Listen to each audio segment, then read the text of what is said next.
THA Talks, for free thought and open minds. And for freedom of speech.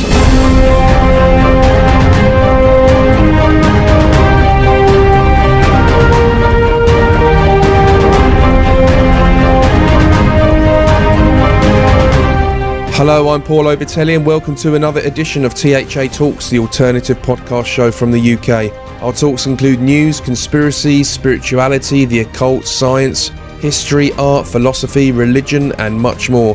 If you'd like to check out our full archive, just go to www.thatalks.com to listen to or to download all our free content. And if there's anyone who'd like to contact us and give us some feedback, maybe you'd like to recommend a guest for the show, you can email us info@thatalks.com. And don't forget, you can subscribe to the show via our RSS feed, and you can also find us on iTunes, Stitcher, Spotify, YouTube, and many other podcast directories out there.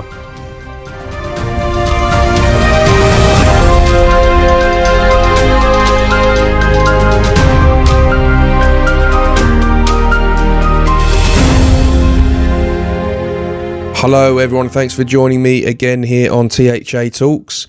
I am going to hold off a little bit. I know that Brexit has been going ballistic for the last few days because it's just so unpredictable. To be honest, I think sometimes it's a little bit repetitive to keep talking about it at the moment. So that's why I haven't totally indulged in it at this time, although it is really heating up and stuff. I'm going to wait for a bit of a conclusion, and obviously we'll be getting John White on the show soon to get his views, which is always interesting, and some other guests. So I'm still going to go there, but I just think it's a little bit like a lot of repeating at the moment because no one really knows what's really going on. So we'll know soon enough. But there is some very interesting news regarding our very own Reverend David Parry, who's finally released his book middle of last month in September, called Mount Athos Inside Me. And that's available now that you can get on Amazon and throughout the internet. I'm sure David will fill us in. But those of you who have listened to David before on the show will be aware he's got vast knowledge in theology, religion, particularly the Christian traditions, which sometimes has a lot more there to research and sink your teeth into than some may think. And I think that's where we're going with this book. Early feedback I've had from it is fascinating stuff. It's a really good book. It doesn't surprise me at all because I know he's worked very hard on it. So without any further ado, we are going to go to the other side of London for a surge and a dramaturge and a man called David Parry. Watch your cock. How's it hanging? That wasn't a song. I think it is a song, actually. I seem to remember all those years ago with Danny LaRue on Old Time Music Hall. He always used to come on dressed like a tart, of course, to that sort of epithet. Okay. It was horrifying and intriguing at the same time. I apologise then that was a song. So, new book, and you must be quite excited and relieved that you finally got it out, because I know you've been pushing for it for quite a while now. Oh, it was a journey, Paul. It was a journey. It should have been out technically 5 years ago. Yeah. In an earlier version, it actually should have been out about 7 years ago, but I'm pleased both of those things didn't happen. I had a lot of trouble with my Russian publisher, which is water under the bridge now, so not to worry about anything. And I found an amazing new Australian publisher, Gwendolyn Taunton of Manticore Press, who is one of the, if not one of the best publisher I've ever worked with. Okay, so basically, because you've been putting the release back. Have you been sort of chipping away and updating the book during that time? So in theory, you've just basically been building it up and adding to it and perfecting it and making it even better and better, really. Would that be fair to say? I mean, curiously, yes. I mean, it's a big book. And if I'm true to myself and the material, really it's only this year that it was finally complete, because poets introduce new words. That's one of their jobs. There's a word going around in Quaker circles at the moment, Quagan, and I was struggling. That means Quaker pagan, by the way. Yeah. And I was struggling to think what is the best word for the last year or so to actually sum all this up. And of course, it all fell into place with that word, and then I knew how to finish the book and sent it to Gwendolyn. Okay, so I mean, Mount Athos. Let's consider some viewers here who might be maybe a bit ignorant with that kind of stuff and don't really know the history behind that. So what is Mount Athos? Well, I mean, technically, it's a Greek peninsula. It's not really a mount; it's a peninsula. It's an area in Greece which best known for its Orthodox monasteries. It's Greek, but it's also weirdly Russian. I mean, the Russians nowadays think it's a symbol of identity for them, which is mentioned in the book. It's a cultural powerhouse. There's nothing like it in the rest of the world. It generates inspiration like a machine, and part of the idea of the book was to explore what it had helped to produce in prose, in novels, in poetry, in arts, in painting, in theatre, and it goes on and on and on. I mean, the bit that interested me, apart from the fact, arguably, it's the oldest continuous Christian Orthodox community in the world, I think unarguably it's got the most unique and extensive collection of Byzantine art anywhere. Excuse me, I've got a bit of a cold, Paul. You have to forgive me. It's all these bastards on the tube that cough in your face. So it's that time of the year as well. Oh, God, and isn't it just, So, it's a unique phenomena. You get Greeks there, you get Serbians, you get Romanians. They're Orthodox communities. I still think it's a centre of Gnosticism. That's going to get me into trouble. They call it something different, but hang on, all the signs are there. And the minute you start digging into its history, you find out it's always been a sacred place. It's like a magnet for the sacred, the magical, the sacerdotal. There was a pagan Athos before there was a Christian one, and you needn't go too far beneath any of those surfaces to see this is something continuous. This is the work of mighty powers. This is the work of angelic forces that have an interest in that place. I mean, one of the things that alerted me to that, this will trigger lots of our listeners, Paul. Women of every description, that means non-human women like hens, are not allowed onto the peninsula, onto Mount Athos to this day. Now, that could be seen as misogyny. Certainly the monks do not see it that way. They tend to see Mount Athos as almost like an area of experiment. They're experimenting with new forms of consciousness, new forms of creativity, new forms of understanding. They feel that there are certain areas on the Mount where there is direct demonic attack, and only the senior monks are allowed to go there with their students as teaching lessons. And they're actually worried that the fairer sex isn't that sexist nowadays, but I still like that phrase. There we go. They feel that women would be extra vulnerable, even if they're nuns, because they're moving into sort of a totally new thought sphere, and they're very worried about that, which of course is ironic because the whole mountain is dedicated to the Virgin Mary. It's actually called the Garden of the Theotokos, the Blessed Virgin. So, there are all sorts of contradiction and anomalies, dare I say antinomies after our recent TEDx Lambeth event. There are all sorts of dialectics going on. But it's a unique European, and I'm including, don't jump on me, I'm including Britain in that, Western. It's a unique Western spiritual, religious, cultural, creative powerhouse. There is nothing else like it in the world. So let me just round that bit up. I wasn't originally going to write about it, curiously.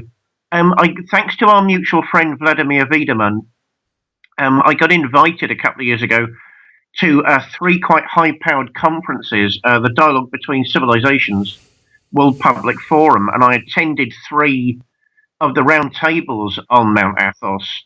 And it was actually the Russians, not the ones I'm moaning about, that said, "Oh, you have to write about it, not us." Right. And that didn't make sense to me then, but it sort of makes sense to me now. So, in a general sense, we could say it's more of like a pre-Catholic Orthodox version of the Vatican, or is that way off? Wow. I mean, the Vatican City is a centre of power. Certainly that's not how the Athenites would see themselves. They're interested in spiritual power. They're not interested in temporal power. And certainly, when the Muslim world took over Greece, they found themselves heavily taxed by the secular powers of the Muslim community. Certainly, they were taxed at one point by the Catholics. It was only when Byzantium was going, and then of course it collapsed, and it came back, and it collapsed again. That they began to feel, we've got to stand on our own 2 feet. We can't really, you can't be spiritual and material. Yeah. They felt that. That's very orthodox. So they said, okay, we're aiming at the spirit, we're not aiming at the material. Vatican City, which also has unique art treasures. I mean, I had the great privilege of going to the Vatican City many years ago and going around the great art galleries and throne rooms and so on. And so on. It's spectacular. But I think Athos is unique because it doesn't really directly get involved with politics, power. It's aiming at the world beyond. You're right. Okay, so what is the generalization of what the book is about as such? Do you go into the history of what this place teaches with regards to theology, or is it more something that you're expressing artistically through it? I think it's all of that. Technically it's a book about Quaganry. I found it the perfect vehicle to start looking at the similarities in between Western paganism and Western Christianity, Eastern Christianity, because of course the Orthodox people of the Eastern Church. Starting with that, I thought, there are actually lots of crossovers here, which I suspected. But when I started digging further, I noticed there were rafts, there were layers of unexpected, unpredictable resonances with Catholicism and even with things like Lutheranism. And I thought, well, no, we're looking at something perennial here. We're looking, at the perennial wisdom given a shape, a body, and a form in an actual place. Also, of course, they call it hesychasm, where monks go away and practice generating experimental forms of higher consciousness, which, of course, is Gnosticism.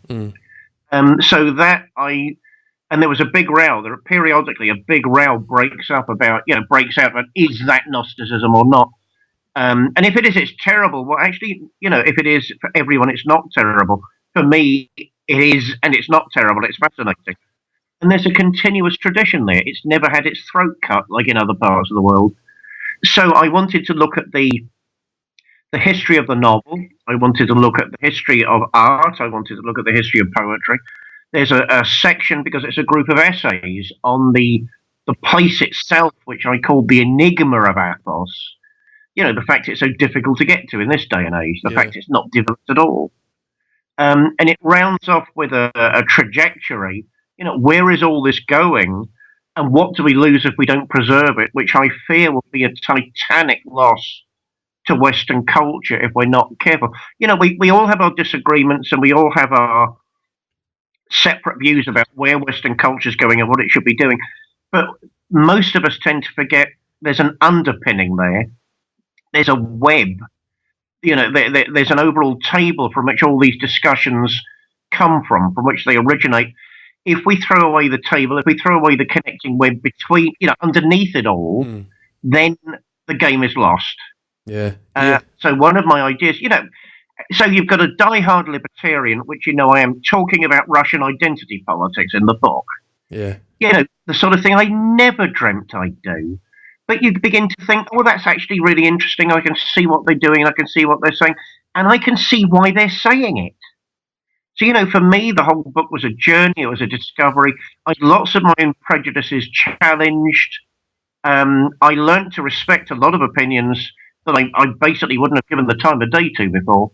And, it made me a lot more comfortable with the dialogue literally going on in our civilization about what's valuable and what's not, along with the desperate need to preserve, in my own small way, preserve what's essential in all of those discussions, whether they're neo-pagan, heathen, Christian, Quaker, no matter what they are, because there is a definite thread, a series of threads underlying all of those different outbreaks of discussion, expression, and discourse.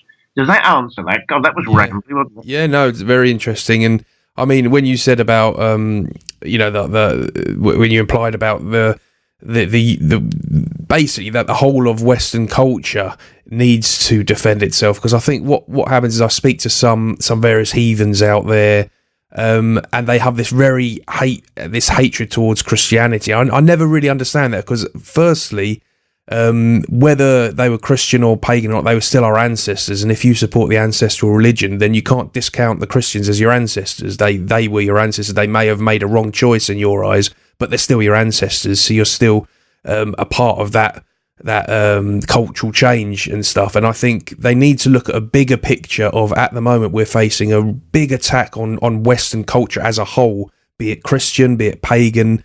All the conservative roots of those movements are being attacked from I don't know whether I wouldn't call it left, because I think that's too political, but and I wouldn't call it globalist in the sense that you think of globalists, but I guess ultra neo progressives, the SJWs, whatever you want to call them, snowflakes, whatever it may be. And I think that what you're doing with this Christian side of it, I think that's good as well, because I think even Christians shouldn't attack what you're doing, because you're pulling up cultural roots, be it cultural roots to traditions that they follow, but they don't regard it's the same as what you're following. It's still all the cultural roots of it all, which is all good. In the future, people can research this and connect to it themselves. And surely that's the important thing at the moment. That's the way I see it. Well, I think it's not of anyone to think, human beings don't struggle by nature. That's part of our nature. We can think that's good or we can think that's bad, but hey, that is what we do and that's how we react. Yeah. And don't forget, if you're looking at the psychologists, they say it's all to do with learning. It's not bad in itself. It's part of the learning process.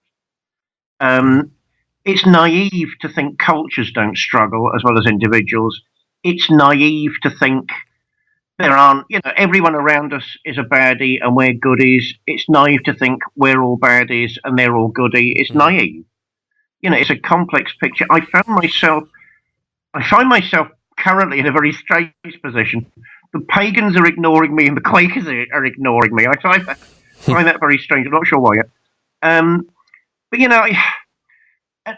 I found my nascent libertarianism, because it comes out a couple of times in the book. So, you've got identity politics 1 minute and a defense of libertarianism the next, which may seem like a contradiction, but actually it's not.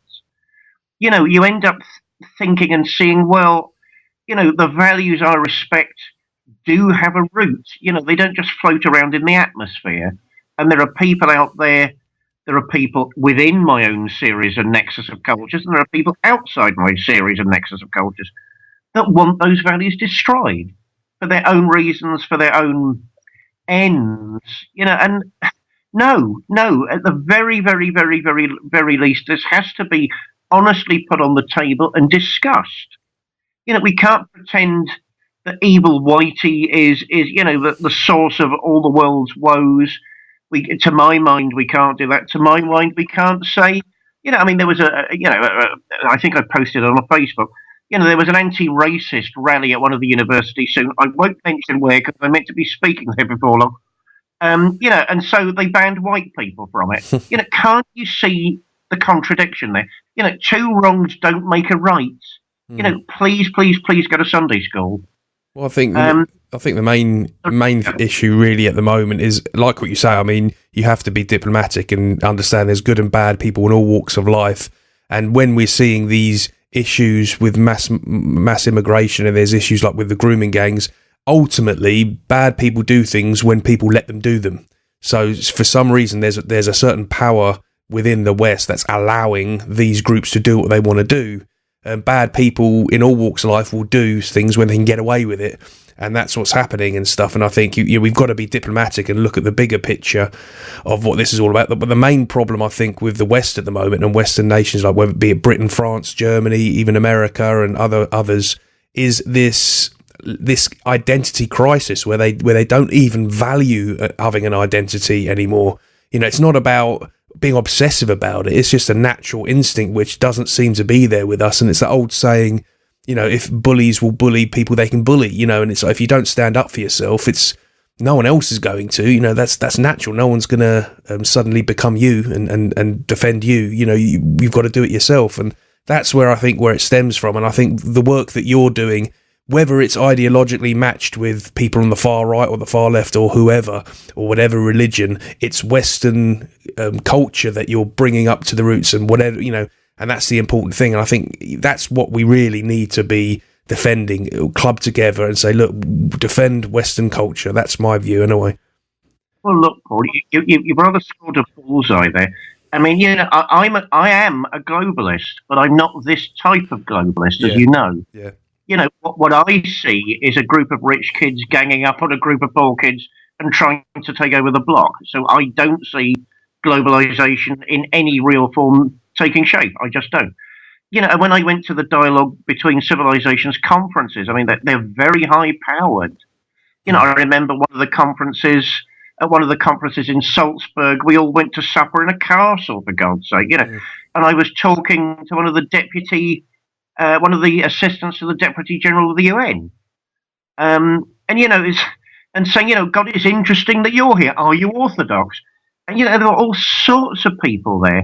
They see themselves as an alternative. You know, don't throw out the baby with the bathwater. Don't throw out the spiritual. Don't throw out the religious. You know, don't throw out inherited cultures, because that is what makes us stronger. They do not make us weaker. They do not make us confused.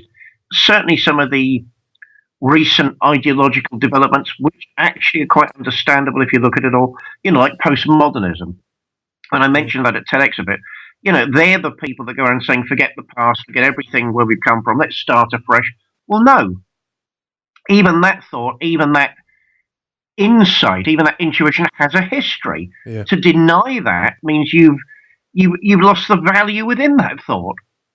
You know, like liberty, it has a history. It has a Western history if we're looking at our particular understanding of that concept.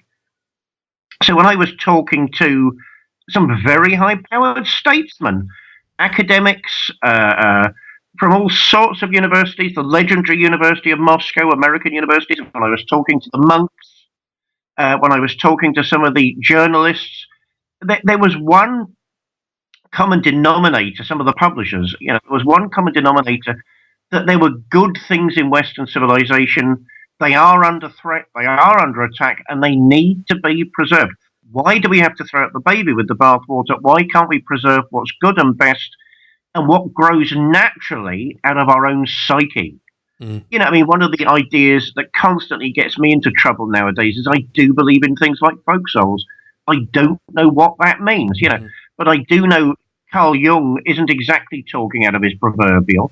I do know that people like Rudolf Steiner, who of course was an enemy of the Nazis, if they're talking about those things, and they're both great scholars, and they're seriously meditating and trying to describe what these processes in collective consciousness actually are, that can't be thrown away for ideological reasons, because we will lose out. We won't benefit. We will become weaker. So, yeah, I mean, hands up, I'm guilty. I'm trying to look at the bigger picture of our own Western culture, maybe particularly European culture, although one of the themes in the book, curiously, is that this country was originally Orthodox. You know, Harold Godwinson, King Harold, his daughter went over to Kiev to get married. The original saints of this country are all Orthodox Greek saints. Therefore, we have an Orthodox but not Byzantine history at the beginning of England, you know, at the beginning of what we consider England nowadays. Yeah. At the beginning of what became Britain. Certainly, I mean, to be fair to everyone else, to be fair to the Catholics, that was before the Great Schism. It was before the Catholics and the Orthodox divided into Catholicity and Orthodoxy.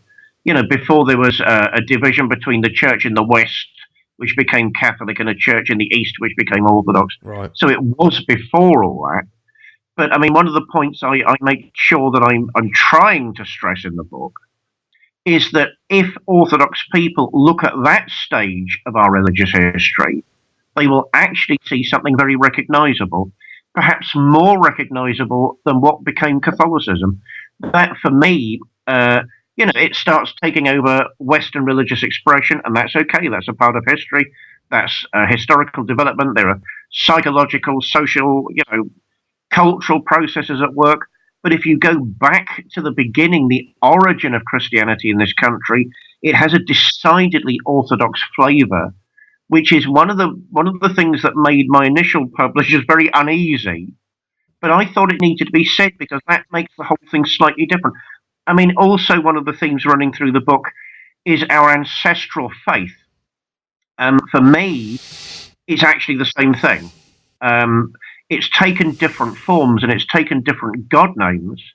But if one looks at the values that underlie all of that, if one looks at the way within which the divine energies are discussed, the way within which they're pictured, the way within which they're interacted with, then we're looking at something strangely continuous, no matter what you call it.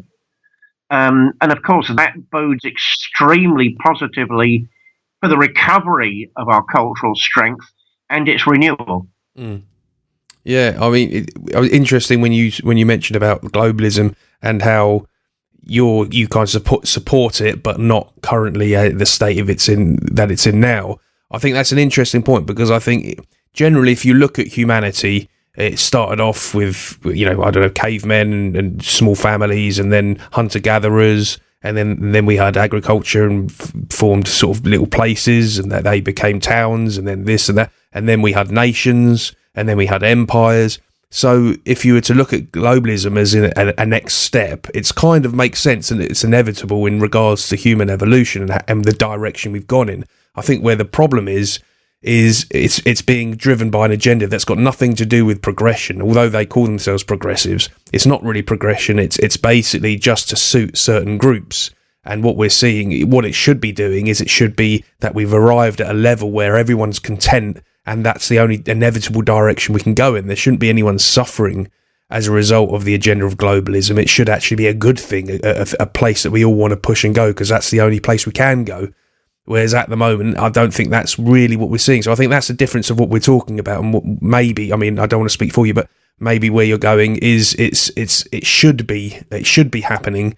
But the way it's happening at the moment is certainly very corrupt and isn't really for the benefit of humanity, but more for as Corbyn would put it, sort of the few. Don't you dare use language like that to me, young man, when we're talking. I maybe shouldn't have used his name at this point. Actually, there's probably a lot of people. He's not in people's good books at the moment. Oh God, that man. Anyway, no. Look, there are two things to respond to that. I suppose I'm haunted by Hegel, the philosopher underneath all of it. I'm trying to desperately pretend that's not true, but I keep going back to him at the end of the day. The most ingenious Lutheran that's ever lived. Therefore, we're talking about progress. We're not talking about vested interest. And my worry about clashing vested interest at the moment, because that's what we're seeing in front of us. We're not seeing progression. We're not seeing evolution. Yeah. We're not seeing people preserving what is good and developing it in a universalist way. That is not what is happening. As a trivial example, sometimes trivial examples from popular culture are some of the best examples. I remember an advert. I can't remember what it was for. But I remember an advert when I was a kid, which started with cavemen. They're running around beating their chests. Then you suddenly see a Greek sculptor sculpting a statue. Then you're in the Middle Ages, and there's a musician. And then you're in the modern world, and all of a sudden you find yourself in space, and there's someone wearing a spacesuit with a single eye. And you think, gosh, that is so inspiring. Where are we going, and what can we find in common?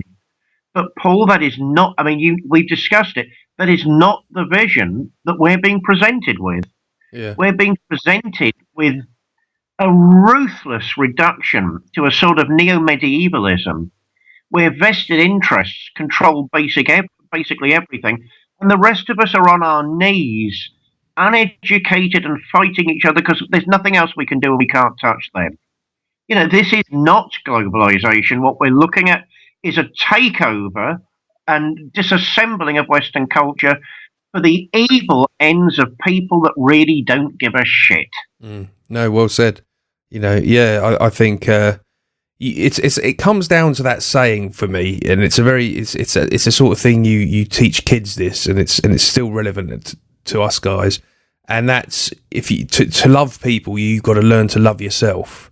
And I remember I used to hear that a lot as a kid, and I think it is relevant. And I think when a lot of these kind of ultra liberals, and they sort of pretend to be ultra loving everyone, you've got to take care of the inside first and do that and project it, and then you can love other people quite easily. I think if you're not taking care of what's inside, you sort of just pretend to love people, and I think that's what we're seeing a lot of now with that as well. It's kind of like a pretentious kind of caring and stuff, that people caring because it makes them feel good if they care about things and stuff, and that's not quite does it. You've got to be happy in your skin first, and before you can move forward. And I don't think most people are happy in this. They're not happy with their identity and stuff, and that's the problem we've got. It's everyone's struggling with that, and it's turning into a big shitstorm. Paul, I mean, remember we've had him on the show, my dear friend, the Reverend Jim Wilhelmsen. Oh yeah. He really enjoyed it. A life fan from YouTube. I mean, the man might have some crazy ideas, but hey, whatever. He believes that most people will be saved by Christ's universal reconciliation. I mean, what a bounder. What a complete nasty bastard going around saying that most people will ultimately reach salvation. Obviously he's got to be shut up. So he's now got a lifelong ban from YouTube. As far as I know, he's banned from Facebook. Neoliberalism is the problem, not liberalism. All these people that are calling themselves liberal wouldn't know what it meant to be liberal if they fell over themselves. It's fashion. It's fashion. There's nothing new under the sun. It's fashion. Yeah. If they really cared, we're getting back to the racist thing again. You're a racist. Everything sloganizing. If they really cared about that, do the inner work and make sure that's not in you. Meditate deeply. Take the journey within. That's religion. Not posturing about bodies, not social initiatives, not 5-year plans, not going down and wrecking your local town hall, not pulling down statues in America. That's not it. That's fun, and no doubt it alleviates a boring Saturday afternoon. But it's not the real thing. Paint your hair purple. That will set the world to rights. I recently was walking through Brixton. I was walking up Brixton Hill, and there was a young girl who looked lovely. She was dressed in every colour of the rainbow. And I made the terrible mistake of saying, "You look lovely," and was looked at like I was just about to, murder her and slit her throat. And I thought, my God, any minute now she's going to call rape. Hang on. There are two ways of being offensive. You feel you've been offended for no reason whatsoever. But actually, I have been offended because I made an innocent and positive remark. I'm sorry if that offends you. I won't say it again. But actually, that's not wrong. This is not liberality. This is anything but liberality. Yeah. There's you lot, you keep talking about libtards. I bloody stop using that word. It's really annoying. But, I can see why you are. I can see why you're doing that. If you look at the great classic liberals like John Stuart Mill, James Stuart Mill, they wouldn't have recognized any of this. They would have thought this is just craziness. This is chaos breaking out and giving itself a name that sounds good. Jim, going back to Jim, said to me on a Skype conversation a couple of years ago, there's the way they like looking in the media, and then there's the reality beneath. That's why that man doesn't have a YouTube channel now. If you look at the pictures, it's all multicolored people stood around the globe holding hands. That's not the bloody reality. The bloody reality is takeover bids, dark financial deals in back rooms, bringing the third world to its knees, unfair trading, which is becoming almost a religion amongst certain classes, and making sure nobody gets a decent education so they can't ask the right questions to challenge the system. Oh, yeah. There is a new medievalism on our doorstep, and it needs to be challenged at every level. Yeah. Yeah, I mean, and obviously the THA Twitter account's been... Let me punch in. And it will be a global... Do you get this? It will be a global medievalism. You see what I mean by that? No, I know what you mean. It's... Yeah. Yeah, I mean... I didn't mean to jump in there, but yeah, it's terrifying what is being planned. Yeah. No, I mean, I feel it every day. It's. I think everyone can feel it. It's just a lot. I mean, it's like with this, what you're saying about that girl. It's like now they're people trying to ban wolf whistling as if people should be arrested for it and stuff. And the thing is, I know people that almost support this stuff, and I've grown up with them. And years ago, they were never like that, and they never really had a problem. They seemed happier back then than they do now, whining about it. And I look at them and I feel like waving my hand in front of their eyes and say, "Are you still there? You were never like this. Where did all this come from?" It's almost like sorcery that the people have just been possessed by this stupidity that's just going to turn us into a totalitarian prison that we just can't even show emotion anymore, because it's almost like because emotion's not perfect, we can't use it. We can't use it anymore because it doesn't have perfect results. So it needs to be eliminated. And before you come back in, I'd just like to say, to just take this opportunity as well, just to say to listeners, our Twitter account has been closed, the one I was using, which I didn't really push the Twitter a lot, but it started to build up a bit. I think we were getting into a few hundred followers on there, but with no explanation at all. They just closed down the Twitter account. I emailed them twice to say, why have you done it? Apparently there was hateful content, so that's about as vague as you can get it. Hate. Okay, so it was done for hate. I've been banned for about 3 or 4 times now on Facebook for a month long, so I post very little on Facebook at the moment because I'm petrified if I say the wrong thing. I'm quite political, obviously, but I thought that was allowed, obviously not. And hopefully our YouTube account will stay up, but it's looking bad on social media. It's really getting the censorship's getting ridiculous. I just wanted to throw that in, David. You can come back in now. Well, I mean, God, that means this interview won't last long. I despair, Paul. Anything apart from freedom, anything apart from respect. Everybody wants respect nowadays, but nobody wants to give any. Yeah. And I just feel, who do I blame? I blame the corporations. I just wish they'd have one less glass of champagne at the stockholders' meeting and have a bit of conscience. I don't want, if the robber barons are going to come back, can they come back as actual physical human beings I can shout at, and not financial entities that aren't human and don't care? I'd much rather see Lord Snot riding past with his retinue so I could throw something, as opposed to these overarching mechanisms of trade which will stop at nothing to control the human condition. I mean, it's absolutely terrifying what's happening. Let's hope THA continues. It's had its ups, it's had its downs, it's had some great guests, it's had some absolutely bizarre guests, but this project is important. It is not a project built on hate, it's a project built of inquiry. And the whole idea that you and I came up with at the beginning was to give everyone a say. And I'm sorry, listeners, agree with me or not, I cannot see the error or the evil in that. If we don't give everyone a say, firstly, we don't know what they mean, and we don't know why we should attack them or not. And secondly, we might miss that we're actually talking about the same thing from a different angle. Yeah. These are dangerous times, and don't let other people do your thinking for you. If you do that, believe me, they will be in there and they will do it, and you won't stand a chance. The way I see it, anyone wants to shut down people from speaking, they're afraid of what they've got to say. And the thing is, I think we live in quite a civilized society that no one's in real danger of anything like, the shit hitting the fan, so to speak, at least from the point we're at now. And I just think we can afford free speech. It's not a problem, it's not been a problem throughout my whole society. Yes, people say things that you deem as stupid or dangerous or whatever, but that's part of the Western culture. That's people have thrived off of so much and wanted to come to the West so they can be like that, because you can speak your mind. and someone might hate you for it, but you can speak it. And the beauty of free speech is you can counter their argument and say, well, you've just said this, that, and that.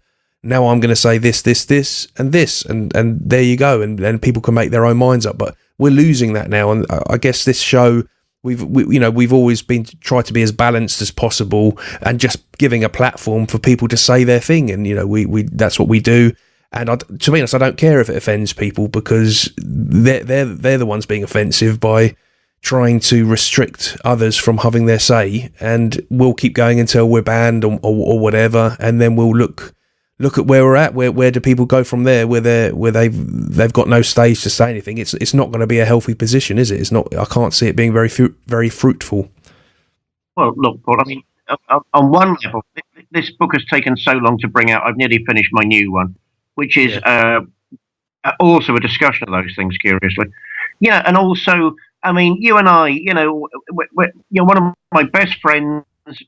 We're not complete. We don't agree on everything. We don't see eye to eye on a number of issues. Does that get in the way? No.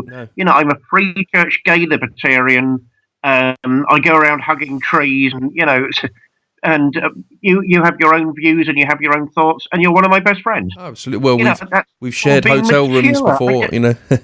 We've done a lot. But it's being not mature. in that way. Not in that way. But we have a bit of a laugh. What is wrong with people? Yeah. Yeah, not in that way. By the way, listeners, we shared, we're basically watching TV, joking all the way through the night, basically, like we did a few times. Oh my God! What was that? Warsaw Store. What was that? Store in Hungary. Yeah, that was that we had a giggle with that, didn't we? I fell in love with Budapest. Yeah. Oh, lovely place. Meet the publisher I was meant to meet, and there was a meeting going on. I mean, sort of I'm part of it all, not part of it all, because that's the story of my life, isn't it? Sort of liminal. Floating around between things. But no, that was a great time. I loved Hungary. I love Warsaw. Warsaw Store, I will never forget as long as I live. All that night. Yeah. No, I miss my chums from those days. My love to them all if you're listening. Yeah.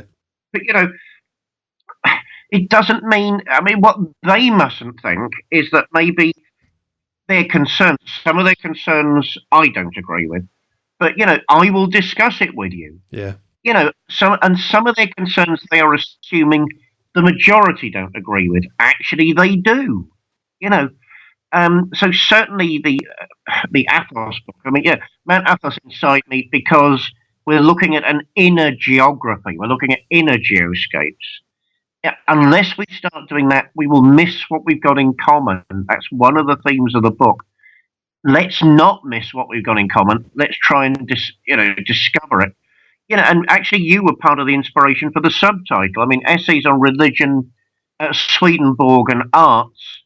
And it was you that said a couple of years ago, people nowadays need more of the R word. Because actually I wasn't going to use the word religion. I noticed somebody ordered a copy. I was with them the other day in a local bookstore. And, what's the first word they home on? Oh, religion. Oh, that's the worst thing in the world, isn't it, love? Yeah. And I didn't say anything because it wasn't my place. People know what it's like. I get a handful of reviewed copies. They go to reviewers, and I'm lucky to have a copy for myself. Yeah. Because that's what publishing deals are like normally. And that's okay unless you want to go with one of the big companies. Say the big companies didn't give me a good deal. Manticore gave me a good deal. There we go. But you think, hang on. What about all the other concepts in that title? Why are you homing in on that? And why is your instinctive reaction that can't be interesting or that can't be good? It's not my place to defend the Roman Church. And we all know, I suppose, what I'm getting at the moment, and I'm quite willing to say it. Pope Francis is an interesting guy in all sorts of ways.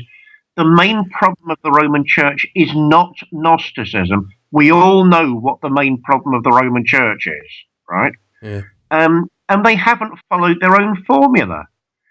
Repent, admit you're in the wrong, seek forgiveness, and then see what can be done. They haven't done it. Yeah. So I don't know. It just goes on and on and on. So why is religion getting such a bad press and knocking at the moment? Oh my God, are the evangelicals correct? Babylon the Great has fallen. My God, if they are correct, we're nearly in the end time, of course. That's scary. But, why does the R word get such a battering? Because the main representatives of the R word refuse to put their own house in order effectively and simply won't admit they're in the wrong. Yeah. Is that the descriptive process of armies of ordinary priests and nuns across the world getting on with their lives, getting on with their work, getting on with their vocation, bringing goodness into their communities? No, it is not. And now they're all tarred with that brush no matter what. It is disgraceful. And again, we're looking at an elite that simply can only think in terms of what's my advantage in this and how do I keep in with my brother conspirators to keep everybody else under control. Yeah, yeah. I mean, and I think an apology to my Catholic friends. That isn't a criticism of you, but it is a criticism of the hierarchy. I think the thing is that a lot of the people that criticize religion and just religion, it's caused all the wars, and they're just completely hateful towards religion in general. And most of them haven't even read a religious book. You get that feeling. You think you haven't researched any of it. You've just listened to the propaganda from, and a lot of the the world at the moment, it's becoming so shallow. Like the pop culture and stuff, it's just so bubblegum and shallow. And to be quite frank, it bores the crap out of me. I think I'd study the Bible any day. At least it's got a bit of depth to it, and something that's got some meaning to it. Whatever old text, just Old Testament, New Testament. It's just something with substance to it, But Paul, that's what they want. A shallow zombie apocalypse. That's what they want. Don't question. Don't think. Yeah. Do as you are told, or I'll get my security team to kick your head in. We're too smart to get deep. That shows a radical... we're too smart to be deep. It's almost like intelligence is being shallow is regarded as being intelligent. That's how it seems. If you're a thinker, you're silly. You're stupid. Just put the word cool. Yeah, just put the word cool in front of something, and everybody wants to do it. It's why don't they just say it's cool to be a slave? Then they'll be begging to be slaves. Mm-hmm. Yeah, it's education. That's what's wrong here. So let's look at those societies where religion was removed, basically eradicated. Let's look at revolutionary France and communist Russia. So what did people start doing? They started fighting about other things instead. Yeah. And they were just as ruthless, just as bad, and some would say even worse, because there weren't even any moral imperatives holding them back. Yeah. So you end up with the nightmare in the French Revolution. You end up with the purges. You end up with, people afraid to walk the streets, and the bloodbath of Stalinist Russia. Let's not pretend those things don't happen, because they do. And those are secular atheist societies. So what happens? People start competing about other things instead, because they will do anything apart from begin the inner journey, because then you must start questioning. Yeah. It's I mean, this is kind of like it kind of puts value into religion as well, because a lot of religions have kind of predicted these times in a way. These times of just degeneracy and chaos, and that's what's needed to kind of summon the start of a new world, so to speak. So, I mean, I kind of sometimes think we're in that, but then I think in the past there's been times that are probably just as bad as now. And were they thinking about it back then? Is it just a very long period? Where would you say we are in regards to that? Would you say we are living in the spiritual end times now? The apocalypse, the Ragnarok, whatever way you want to look at it. Is that what we're experiencing now, or do you think we've got a long way to go to get to that point yet? God, I bloody hope not. I hope we've got a long way to go to get to that. Degeneracy. No, I think this type of degeneracy, this type of so-called awakening, which certain very high-profile people are eulogizing, is actually quite toxic. It's not an awakening. It's an embracing of chaos. That's not the same thing. And it's a complete refusal to be anything apart from totally selfish. I will do what I want to do whenever I want to do it. That's how children speak. That's how children think. And that's in certain ways what the Crowley version of Thelema wants people to think. That's not the attack upon Thelema, by the way, which I think is interesting. Yes, I did say Aleister Crowley was an art treasure many, many years ago. I was talking about the art, yada, yada, yada. No, I hope these aren't the end times. Though apparently my younger chums tell me if you look at the end of what was it of those Avengers movies, the end of the universe happened recently, apparently, and now Thor is some old fat fart, and he's given the hammer Mjolnir to basically the king of Asgard, who is now a black lesbian. And apparently she announced very recently, shortly she would be looking for her queen. And you think, well, God, how far does all this go? I mean, fantasy is fun, but it's fantasy. Fantasy is not imagination. It's one of the functions of creativity. It's not the whole imaginative process. The imaginative process is bigger.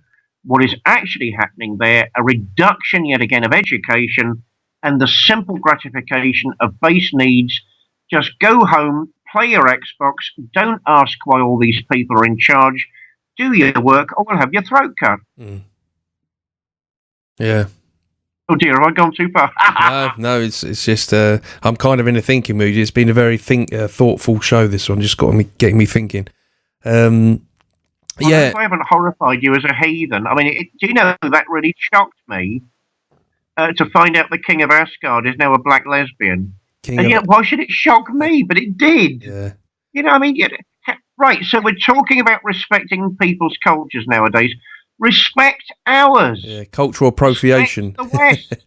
Yeah, this is the problem. This is what I was getting at earlier, and this is being allowed to happen. The masses aren't intelligent enough to be diplomatic by themselves. They need diplomatic leaders. They need people that are gonna be influential and say. And we've got very irresponsible leaders that are allowing this stupidness to carry on. And it's not really anyone, when it's all said and done, it's not black people's fault, it's not white people's fault, it's not any racial group's fault, because that doesn't determine if you're morally good or bad. That comes from the person. But collectively, and the identities out there are being set against one another. And I don't, and I will defend mine as a white European straight man. I will defend mine, and if that makes me a bigot, if that makes me a bad person, I'll wear that, because I'm not gonna, I think, and that's what we got to do. I don't want to have a battle with people. I've got black friends and Asian friends. I go down kebab shops and have good chats with Muslims for half hour. I'm sticking around after they're eating my kebab there, because I'm quite happy to listen to and be friendly with people. But I think, at the same time, we got to stand up for our own identity, and as I say, it's not necessarily the other identities that are attacking it. It's somewhere within our own hierarchy. They're allowing this to happen, and it's creating chaos, and it's going to get worse until we wake up to it and put a stop to it. That's my. Look, I agree with a lot of that. I love a kebab with the best of them. You remember that, I'm sure. All of a sudden the entire West has become white Nazi. What? Hang on. Wasn't it Britain and America that led the fight against Nazism, that liberated all the people in the labour camps? Hang on. How of a sudden did we all become Nazis?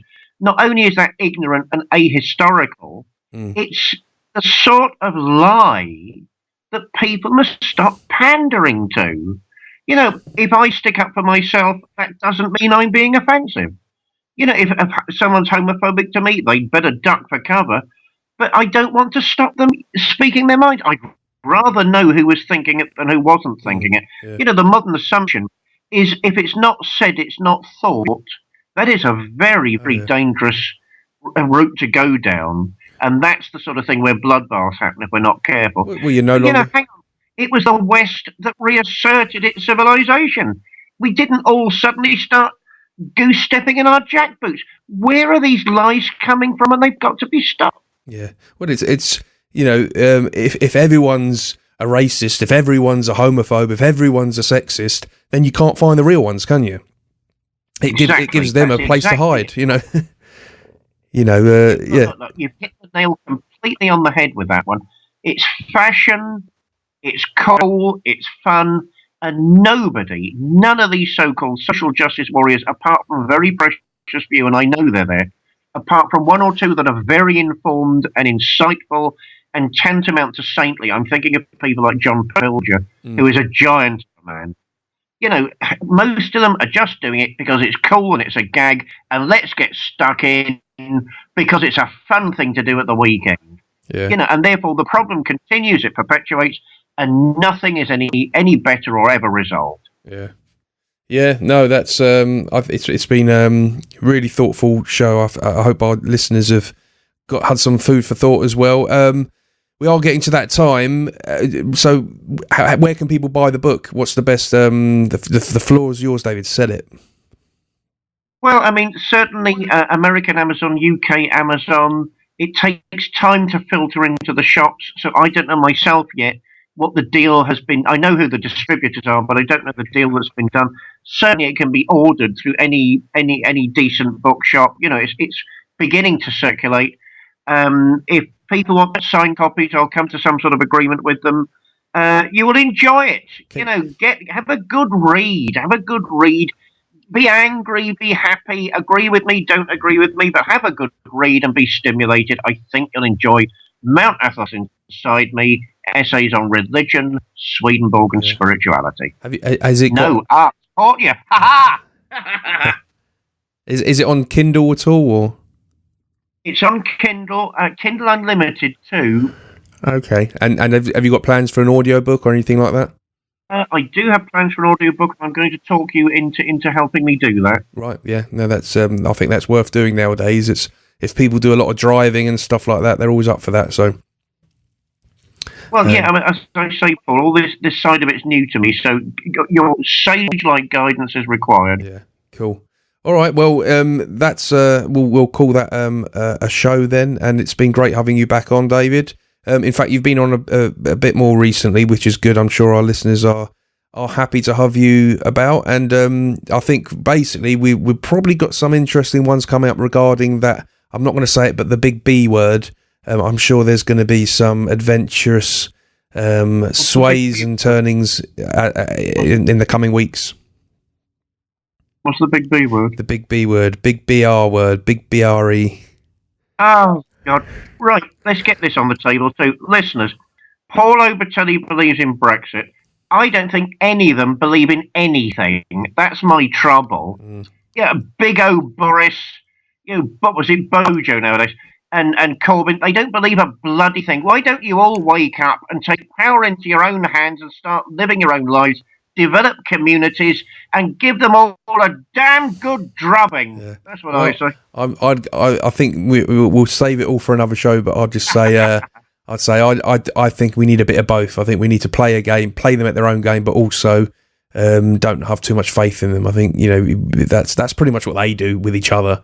We just got to sort of use them when we can, and but keep in our minds we know that a big change is really needed. So even if they offer a little bit of change now with the Brexit Party or whoever it may be, it's not going to change completely, is it? It may change a lot, or it may appear to change a lot, but it's certainly we'll probably need a lot more than that, unfortunately. What did I tell you recently? I don't believe any of them until they stop taking European money. Yeah. Right. The minute they do that, then I'll start listening. Until they do that, they can all shut up. Yeah.